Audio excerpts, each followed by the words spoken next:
Is she available or? She will be. She's right here. In Charlie Pod. All right. Good morning, ma'am. Is your name Jennifer Gledhill? Yes, it is. And is your birth date February 4th, 1983? Yes, it is. This is case 241912513. Miss Gledhill, have you seen a copy of the charges that you're facing? Yes, I have. And Your Honor, we'd waive any further. Oh, I'm sorry, Mr. of the Davis. information. I didn't see him. So, ma'am, your attorney's present. Can you turn on the lectern cam so we can see Mr. Davis? There we go. All right, ma'am, your attorney is present here in the courtroom. So he's going to go over the specifics of the charges with you, ma'am, and answer any of your questions. And there are some issues we need to discuss. Number one is that the state is requesting a pretrial protective order.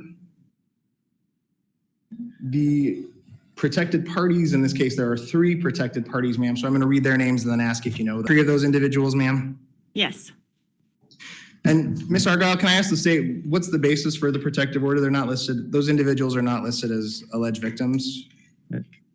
Children of the victim and the defendant, and there is some concern about obstruction that has been alleged to have already occurred and involvement with the children specifically. They will be likely witnesses in this matter. Okay. Mr. Diaz, did you I mean, they're her children. I think that it would be, I guess, if everybody's concern here, part of everybody's concern is the best interest of the children. I can't imagine what it's like to say that she can't see the children and in effect telling the children that they can't see mom either. They're not named victims in the case. I don't see a basis for having a protective order that prevents them from having contact with their mother in any form or fashion. Either way, it's going to be supervised contact. If there is contact, if they do come and see her, if she is in custody, someone's got to bring them. They're not of an age where they can come by themselves. So I think the state's concern about talk over you. How old are the 11, 7, and 5. Okay, thank you. Go on. Yeah, I don't see where there's going to be supervised contact, any concern where there's going to be potential obstruction in any form or fashion. I think this is a heavy-handed tactic by the state to try to put undue pressure on her as it relates to this case. Ms. Argyle, any response?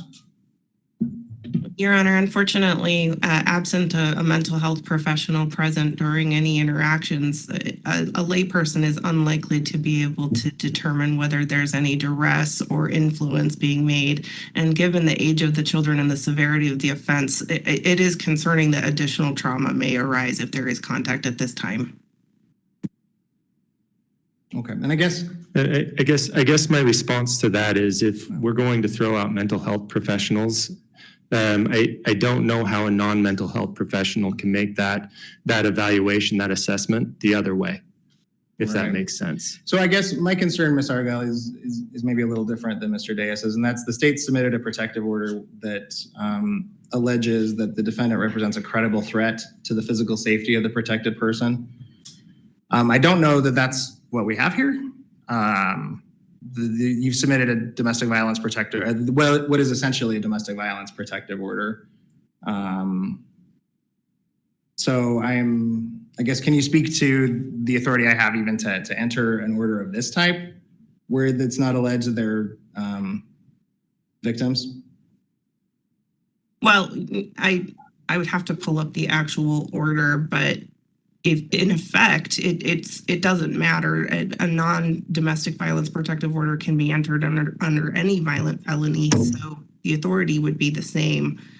As to the specific factual allegations, I think the PC statement really speaks to the specific concerns about the safety, not just of the minor children, but of the community.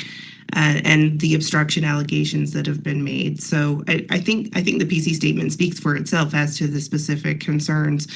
In these cases, in particular, we have concerns where we have had similar case scenarios where the minor children have later been attacked or murdered by the defendant as part of the ongoing process. And whether it's a mental health issue by the defendant or just simply a means to prevent the prosecution of the matter, that's the reason that there's a blanket allegation as to physical safety of the protected parties, because that is something that we have seen.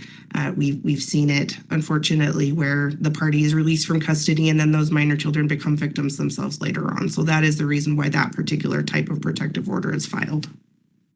Okay. And she's obviously not being released right now. I understand. I think both counsel, what I'm inclined to do is sign the order today and allow you to bring this up in front of Judge Nelson. Sorry, this isn't Judge Nelson. It's going to be Judge Mao. This is Judge Mao. So, Ms. Gledhill, for now, and until Judge Mao tells you something differently, ma'am, I am going to order that you have no contact with. So, ma'am, that means no in-person, no telephonic, no electronic contact. Ma'am, if you're released, you may not go near their residence, school. You may not have anyone else contact them on your behalf. And, ma'am, while this order is in effect, you may not possess a weapon or ammunition. Ms. Gledhill, do you understand everything I just told you? Yes. All right, I'm going to sign this order right now. A copy will be served upon you at the jail. Ma'am, as I mentioned, this is a temporary order and it's subject to review by Judge Mao. Your attorney can certainly bring this up at the next hearing, but until that happens, ma'am, it is the court order that you not have contact with those individuals. Okay. The second thing, Ms. Gledhill, is that you are being held without bail. So I have to set this matter for what's called a detention hearing. At that hearing, your attorney will be present and can discuss your custody status with Judge Mao. The state's attorney will also be there and provide input. And then Judge Mao will decide if you need to remain in custody while this case moves forward. So Mr. Deus, I can either set this directly for a detention hearing or I can set it for a scheduling conference for the detention hearing. What's your preference? Set it for scheduling for now, Your Honor. Okay. How much time do you need for the scheduling conference? Well, Judge Mao has a calendar on the 25th. Given my overall schedule, I'm asking the court to give me that date. Okay, we can do it for a scheduling conference on the 25th. So Ms. Gledhill, your attorney is asking, so let me try that again. You have a right to a detention hearing within a certain short period of time. Your attorney is asking that I set this matter for a scheduling conference, which will then let you set a detention hearing. That way he has enough time to be fully prepared when it comes to the actual detention hearing. Are you okay with me setting it for a scheduling conference instead of an actual detention hearing? Yes. Okay, ma'am, that'll be the plan. I'll set this matter for a scheduling conference October 25th at 1 o'clock. That's this Friday. Ma'am, at that hearing, you can certainly set the detention hearing with your attorney. Just stay in contact with your lawyer, follow his instructions, and then you'll see Judge Mao on Friday. Okay, Ms. Gledhill? All right. Thank you. You're welcome, ma'am. Good luck to you. Hey, Jen, I'll be in to see you a little bit later this week. All right. Thank you. All right, Thanks, Mr. Your Days, take care.